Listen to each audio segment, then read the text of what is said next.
ৰবি শৰ্মা যতীন বৰা এই দুজনে লাষ্ট তাৰে পিছত কোনো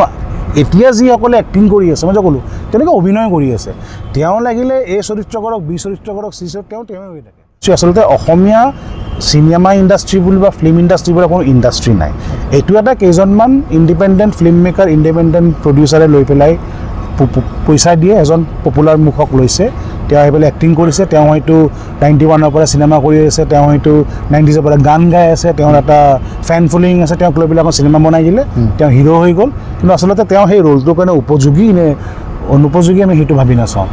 সেকেন্ড থিং আমাৰ যিবোৰ অভিনেতা যিসকল অভিনেতা আছে যাক আমি হিৰো বুলি কওঁ তেওঁলোকৰ কোনো মাছ ফলোয়িং নাই ফেন ফলোয়িং নাই নমস্কাৰ আপোনালোকে চাই আছে দা গুৱাহাটী আজিৰ অনুষ্ঠানত আমাৰ সৈতে উপস্থিত আছে পাৰ্থ ববাল গোস্বামী তেওঁ দা ষ্টৰী মুগৰ এডিটৰ আৰু অসমৰ এগৰাকী জ্যেষ্ঠ সাংবাদিক আমি আজি কথা পাতিম অসমীয়া ছবি জগতৰ বিষয়ে ছবি জগতৰ প্ৰতি অসমীয়া দৰ্শকৰ যি আগ্ৰহ আছিল বৰ্তমান সময়ৰ আগৰ আৰু বৰ্তমান সময়ৰ যি পাৰ্থক্য আছে সেই বিষয়ে আমি কথা পাতিম আপোনাৰ সৈতে যে 80 দশকৰ বা তাৰ পিছৰ 90 দশকৰ বিভিন্ন অসমীয়া ছবি আমি চিনেমা হলত এক বহুত মানুহ আমি তেনেকুৱা ধৰণৰ পৰিৱেশ দেখা পাইছিলোঁ কিন্তু লাহে লাহে আজি তাৰিখত সেই পুৰণা চিনেমা হলবিলাকো কমি আহিলে বা চিনেমা অসমীয়া ছবি জগতৰ প্ৰতি যি দৰ্শকৰ যি আগ্ৰহ আছিল সেয়া যথেষ্ট কমি অহা বুলি আমি ক'ব পাৰোঁ চ' ইয়াৰ প্ৰধান কাৰণ কি বুলি ভাবে আপুনি নীতিশ পোনপ্ৰথমে ধন্যবাদ মোক তোমাৰ শ্ব'লৈকে মাতাৰ কাৰণে যি মাত্ৰ অলপ ফাঁকি আছে কাৰণে অকণমান এয়া হ'ব পাৰে যি নহওক তোমাৰ প্ৰশ্নটোৰ উত্তৰ এইটো কথাই ক'ম যে আজি মানুহে অসমীয়া চিনেমাৰ প্ৰতি এটা যিটো এটা ধাউতি যিটো এটা আছিলে কমি অহাৰ মূল কাৰণ মই ভাবোঁ যে আমাৰ ছবি ইণ্ডাষ্ট্ৰিটো আমাৰ গোটেই ইণ্ডাষ্ট্ৰিটো আমাৰ আৰ্ট অফ ফিল্ম মেকিং ক'ৰবাত ৰৈ গ'ল ইভলভ নহ'ল ধৰি লোৱা মানে মূল দৃষ্টিত কাহানীৰ পৰা লৈ পেলাই অভিনয়লৈকে চব মানে সকলো বস্তুতে আজিকালি বহুত চেঞ্জ আহিছে আমাৰ কিন্তু এটা চেঞ্জ নহ'ল আৰু আমি যেতিয়া দেশী বিদেশী বেলেগ বেলেগ বিভিন্ন ভাষাৰ বেলেগ বেলেগ চিনেমা চাব পাৰোঁ এতিয়া আৰু যেতিয়া আমি আমাৰ চিনেমাবোৰ তাৰ লগত তুলনা কৰোঁ তেতিয়া এই বস্তুটো সাধাৰণতে মনত আহে যে আমি যিমানখিনি কৰিব পাৰোঁ আমাৰ যিমানখিনি পটেনচিয়েল আছে আমি কৰা নাই যাৰ ফলত মানুহে গৈ পেলাই হয়তো হলত 200 টকা দি পেলাই বা চিনেমাখন নাচায় মই ভাবোঁ যে মূলতে আমাৰ ইভলিউশ্যনটো ক'ৰবাত ৰৈ গ'ল কাহিনী আগৰ কাহিনী আৰু এতিয়াৰ কাহিনী আগৰ অভিনয় আৰু এতিয়াৰ অভিনয় আচলতে আজিকালি যিবোৰ অভিনেতা আছে তেওঁলোক অভিনেতাহে হয় তেওঁলোকে অভিনয়হে কৰে আগৰ দিনৰ যিবোৰ অভিনেতা আছিলে তেওঁলোকে অভিনয় কৰা নাছিলে তেওঁলোকে অডিয়েন্সৰ লগত এটা কানেক্ট এটা আছিলে ধৰা হওক মই নাম ক'ম ব্ৰজেন বৰাৰ নাম ক'ম ব্ৰজেন বৰাক one and only action hero বুলি মই ভাবোঁ আমাৰ অসমীয়া ছবি জগতৰ তেওঁৰ একশ্যন যেতিয়া কৰে অকল একশ্যনেই নকৰে তেওঁৰ ইম'শ্যনছ তেওঁৰ চকু দি তেওঁ কথা কওঁতে মানুহৰ লগত কানেক্ট কৰিছিলে বা আগৰ দিনৰ যিবোৰ কাহিনী আছিলে চিনেমাবোৰৰ আমাৰ যিখন বাস্তৱিক জীৱনৰ লগত বা খাপ খোৱাকৈ বা বাস্তৱিক জীৱনত খাপ খোৱাকৈ নহয় কিন্তু আমি বহু ক্ষেত্ৰত ৰিলেট কৰিব পাৰিছিলোঁ আজিকালি চিনেমাবোৰত কোনো ধৰণৰ তাৰমানে ৰিলেশ্যন নাই খালি মানে কথাটো কেনেকুৱা ধৰণৰ যে আমি বজাৰত বিভিন্ন জেগাত আমি বিভিন্ন ধৰণৰ খাদ্য পাওঁ কোনোবা এটা হয়তো মছলা বেছিকৈ দিয়ে কোনোবা এটা হয়তো মছলা বেছিকৈ নিদিয়ে আজিকালি আমাৰ চিনেমাবোৰ খালি শ্ব'ৰ কাৰণে মছলা দি পেলাই অকণমান এয়া কৰিছে তাত মানে কোনো ধৰণৰ গাম্ভীৰ্যতা নাই কোনো ধৰণৰ ইনডেপথ নাই প্ৰপাৰ কোনো ধৰণৰ এতিয়া যেতিয়া কাষ্টিঙৰ ক্ষেত্ৰত আহি যায় এতিয়া প্ৰপাৰ এটা চৰিত্ৰ ৰূপায়ণ কৰাৰ কাৰণে যিজন এক্টৰ হয়তো বেছি পাৰফেক্ট হ'ব তেওঁক কাষ্ট নকৰে বা এজন এক্টৰ চলি আছে তেওঁ ধৰক টিভিত 4-5খনমান চিৰিয়েল কৰিছে তেওঁ কোনোবা এটা কেৰেক্টাৰ বহুত পপুলাৰ তেওঁ সেই মানুহক তেওঁ হহুৱাই তেওঁ সেই ৰোলটোৱেই তেওঁ প্ৰত্যেকখন চিনেমাত পাব কাহিনীৰ ডেভেলপ হোৱা নাই বৰ বিশেষ কাহিনী ডেভেলপ হোৱা নাই আৰু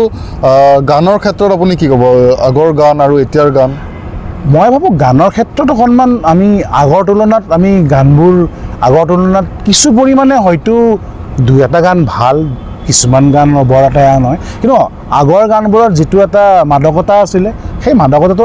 আজিকালি বেছিভাগ গানতে নাপাওঁ 2-এখন চিনেমা বাদ দি পেলাই এতিয়া গানৰ বিষয়ে মানে কি সেইটো চেঞ্জ হৈ থাকে সেইটো হয়তো আগতেও ধৰা আমাৰ যদি 20টা গান মনত আছে যদি ধৰা ৰিলিজ পাইছিলে 100টা গান কিন্তু 20টা গানে মনত আছে এতিয়াও ঠিক সেনেকুৱাই হয়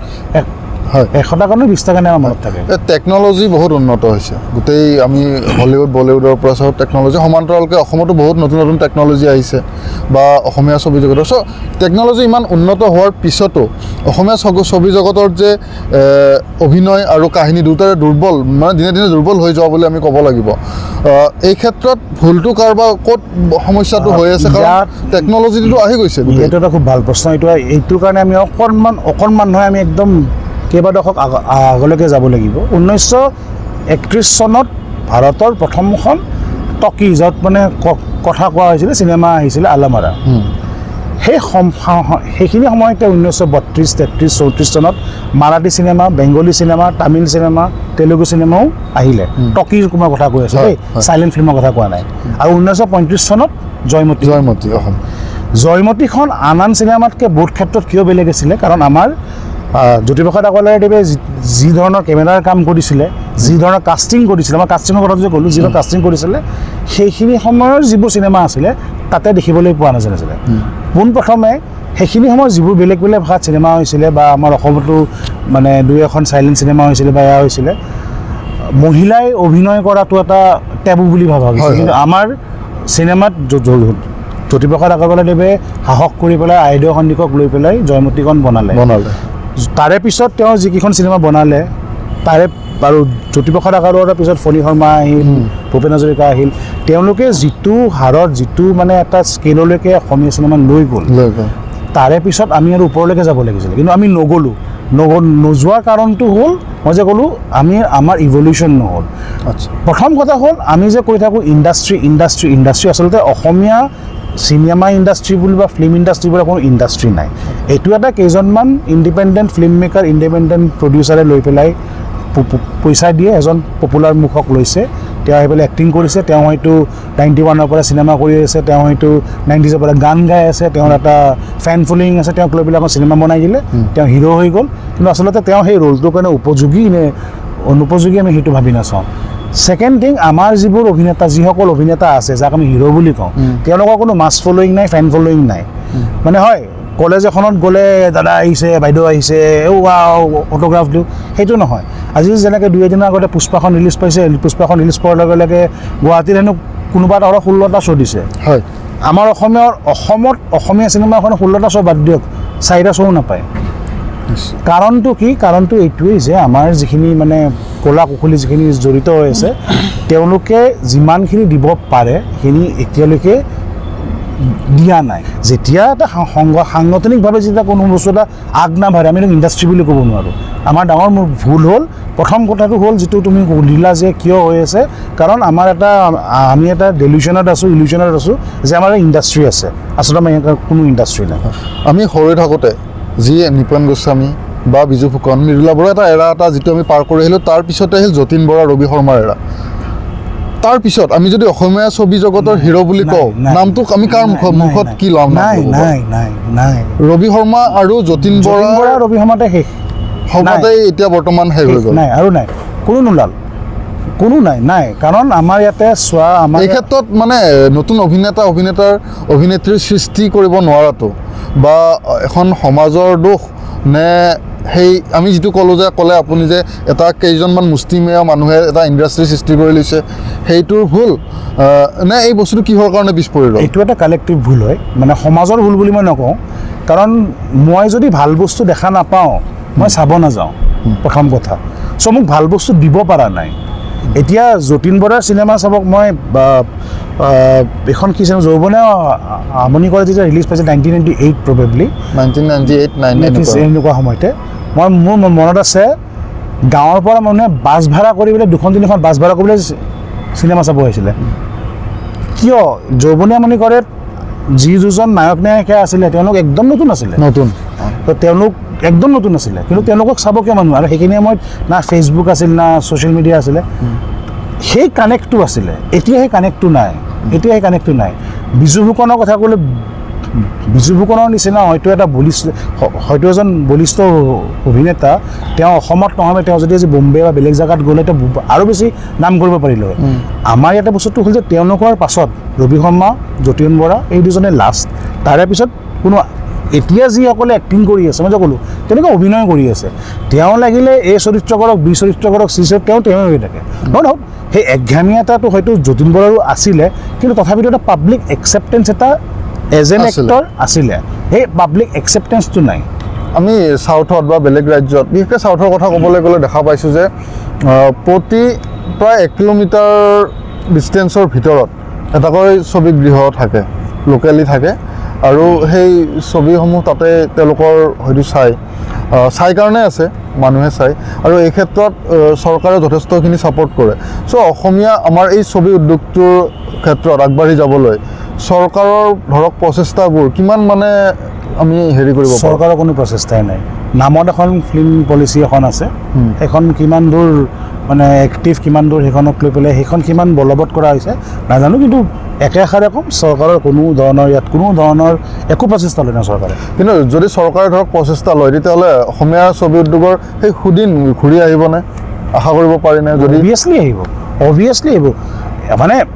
সুদিন বেয়া দিন এইটো এটা চাৰ্কেল এটা হয় আজি যদি ভাল দিন কালি বেয়া দিন আকৌ বেয়া দিন মানে এই চাৰ্কেলত চলি থাকিব কিন্তু তাৰে কাৰণে অকল চৰকাৰ বুলি নহয় আমাৰ যিবোৰ ফিল্ম মেকাৰ্ছ যিবোৰ আছে তেওঁলোকেও নিজক অকণমান ইভলভ কৰিব লাগিব মানে এতিয়া মই যদি 80ত চিনেমা বনাইছিলোঁ মই 2024ত যদি 80ত ষ্টাইলত চিনেমা বনাওঁ নহ'ব মই এজন আজিৰ যুগৰ ছবি নিৰ্মাতা মই যদি চাউথ ইণ্ডিয়ান চিনেমা চাই হলিউডৰ চিনেমা চাই সেইবোৰ ইয়াত আনিব যাওঁ সেনেকুৱা নহ'ব আমাৰ অসমত বহুত কাহিনী আছে বহুত ষ্টৰি আছে মানে বহুত এনেকুৱা আনএক্সপ্ল'ৰ্ড বস্তু যিবোৰ আমি কাম কৰিব পাৰোঁ আমাৰ প্ৰব্লেমটো হ'ল যে